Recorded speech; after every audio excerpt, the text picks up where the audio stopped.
I am a 29-year-old guy from Colorado, the designated responsible one in a family where being responsible somehow turned into being the first person everyone calls when they need labor, emotional support, or free services disguised as favors.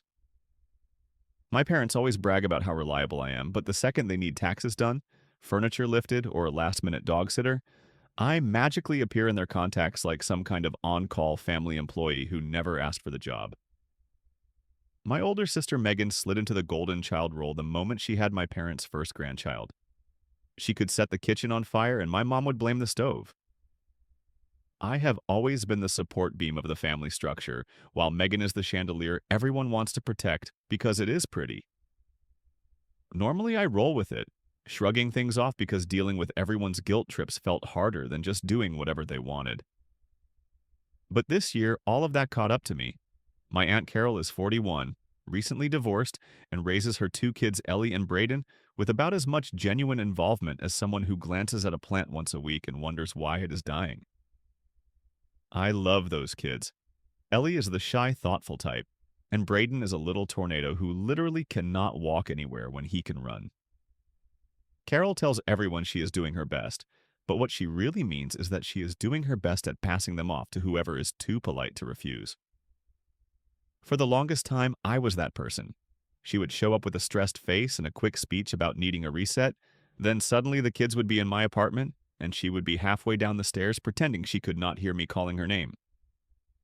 I did not love it, but I never made a scene. I kept them entertained, fed them, put them down for naps. I even let Carol's praise trick me into thinking she genuinely appreciated me, but she only saw me as a safety net she never paid for. One Saturday morning, everything snapped. I had barely woken up when I heard someone jiggling my door handle like a burglar who lacked commitment. I opened the door expecting a neighbor complaining about noise, but instead I found Carol standing there wearing sunglasses even though it was cloudy, hair sticking up as if she lost a battle with her own pillow. She held Ellie and Braden by the wrists like they were bags she did not want to carry anymore. She said she was at her limit and needed time to herself, then placed both kids onto my couch, gave me a quick air kiss that never even reached my cheek, and sprinted down the hallway like she was escaping a crime scene. I called after her, but by the time I stepped into the hall, her car was already peeling out of the parking lot. No message, no warning, nothing. At first, I tried to stay calm. I figured she just needed a few hours and I could manage.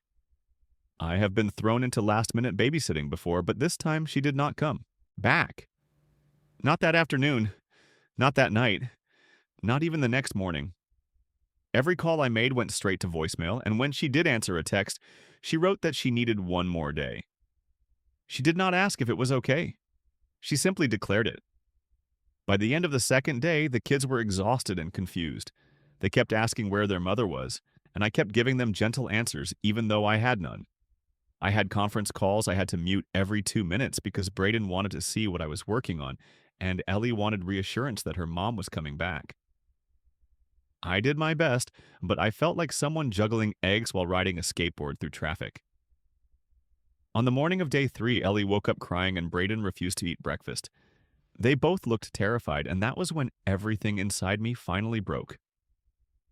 I realized I was not in the middle of a family favor anymore. I was dealing with a situation that could end with real harm to the kids.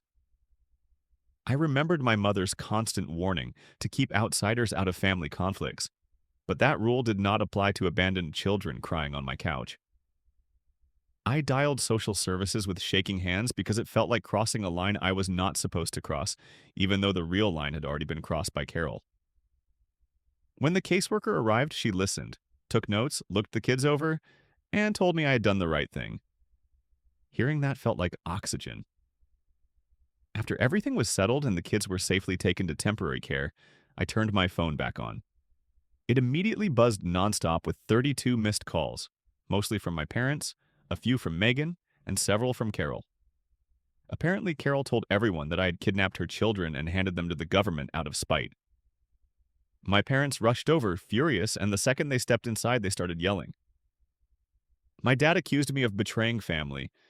My mother cried so loudly the neighbors probably thought someone died. Megan lectured me about keeping the peace and choosing kindness. I let them rant until I finally explained everything, from the moment Carol dumped the kids on my couch to the 2 full days of silence from her. I mentioned how Ellie kept crying for her mother, and how the kids had nothing but the clothes they arrived in. As I spoke, my mom's face changed. My dad stopped shouting. Megan looked like someone unplugged her brain. They had not expected me to have a timeline. They had not expected facts. Carol eventually called the caseworker only because my parents pressured her.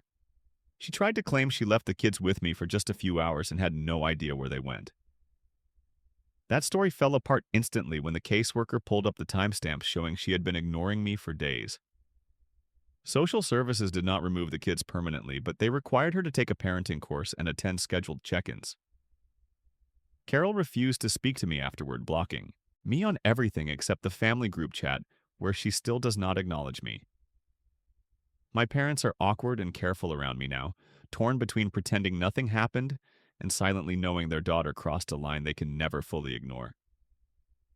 I walk around with this strange knot of guilt sometimes because I wonder if I could have handled it differently, but I know I did what was necessary. I feel guilty sometimes, but I do not regret it. Those kids deserved safety, not being abandoned on a couch because their mom needed a mental reset. I thought everything had finally calmed down. Carol was avoiding me. My parents were awkwardly pretending the whole incident had been a misunderstanding, and Megan kept hovering like she was waiting for someone to ask for her opinion. I convinced myself the chaos was behind us, that the worst thing left was the occasional tense holiday dinner, or my mom sighing dramatically whenever someone mentioned childcare. Then the caseworker called. Her number popped up while I was eating lunch, and my stomach flipped because calls from social services do not usually mean good news. She explained that the department was reviewing the incident and that, because of the way things unfolded, they were updating their file on Carol. She said they preferred to place children with someone familiar instead of emergency foster care if the same situation ever happened again. She used the phrase safety contact and asked if I would consider being that person for Ellie and Brayden. I froze for a second because the idea hit me harder than I expected. This was not casual babysitting. This was an official role in a government file saying I might be the one called if their mother disappeared again. I told the caseworker that I would think about it, but I would not agree unless everything was written down clearly and boundaries were nailed into place so firmly that no one, especially Carol, could twist them. The caseworker was professional as always and said she completely understood. I hung up thinking that would be the end of it until I made a decision. Turns out I underestimated Carol's ability to create a disaster out of thin air. A few days later, my phone blew up with messages from my dad telling me to get to their house immediately. I drove over with my heart pounding, expecting something serious, and when I pulled up, I saw pieces of a broken potted plant scattered across the driveway. My dad stood near the garage door, rubbing the back of his neck, while my mom hovered next to him, looking like she was seconds away from fainting. Before I could even ask what happened, my dad muttered that Carol had just left. She had shown up out of nowhere, stormed into the yard, and started yelling so loud the neighbor across the street opened his blinds. She was screaming that I was plotting to steal her kids, that I had tricked social services, that I was trying to make her look like an unfit mother. She kept insisting she knew what I was doing and that I wanted to replace her.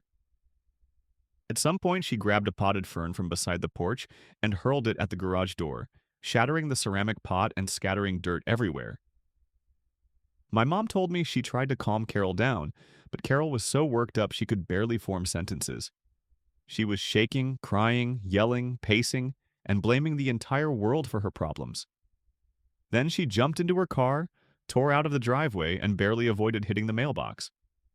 I barely had time to process any of that before my phone rang again. It was the caseworker following up. She said that Carol had called their office ranting with the same accusations she threw at my parents, except she added even more dramatic claims that made absolutely no sense.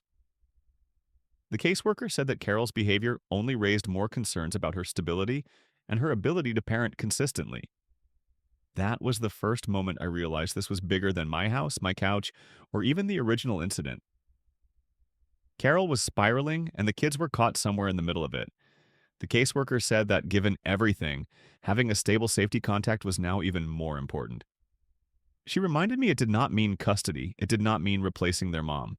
It just meant that if another emergency happened, the kids would not end up with strangers. I went home and sat with it for a long time. I thought about Ellie clinging to my sleeve on the third morning asking if her mom forgot them. I thought about Braden falling asleep on my couch with a fistful of crayons because he was too tired to keep playing, but too anxious to put them down. I thought about how the only adult in their lives who was consistent was the one yelling about stolen children and throwing plants at garage doors. Eventually, the decision formed itself. I called the caseworker back and told her that if the kids ever needed a safe place, I would be there. But we were putting every boundary imaginable in writing. Carol would have no loopholes. I would not tolerate her dropping the kids on my doorstep without approval. Any placement would have to come directly through social services. Everything would be documented. Everything would be structured, and everyone involved would know the rules. I hung up the phone feeling a mix of dread, relief, and the strange sensation of stepping into a role I never wanted but could not walk away from. I agreed to be a safety contact with very, very strict guidelines. For a while, things were strangely quiet. Carol was keeping her distance because the court required it.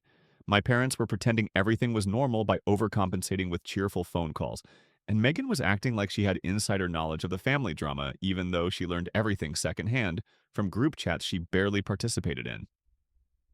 I took the silence as a good sign, the kind that made you think everyone was settling down and accepting the new reality. That illusion lasted until the caseworker contacted me again, this time sounding more serious than before. She explained that Carol had started her mandatory parenting classes, and during one of the discussions, she blurted out that she often relied on her family for childcare because she felt overwhelmed. The instructor, according to the caseworker, immediately flagged that statement. In that environment, phrases like relies on family are usually softened. Admissions of habitually offloading parental responsibilities. The instructor decided it needed to be reported. The caseworker told me that when they followed up, Carol's stories became inconsistent. She claimed she only asked for help occasionally, that family happily volunteered, and that she had never abandoned her kids. But when the instructors pressed her, she admitted she sometimes needed entire days to herself and expected relatives to understand. Her version of reality shifted depending on who she was speaking to, and it was clear the professionals noticed. Then they asked the question I had been dreading.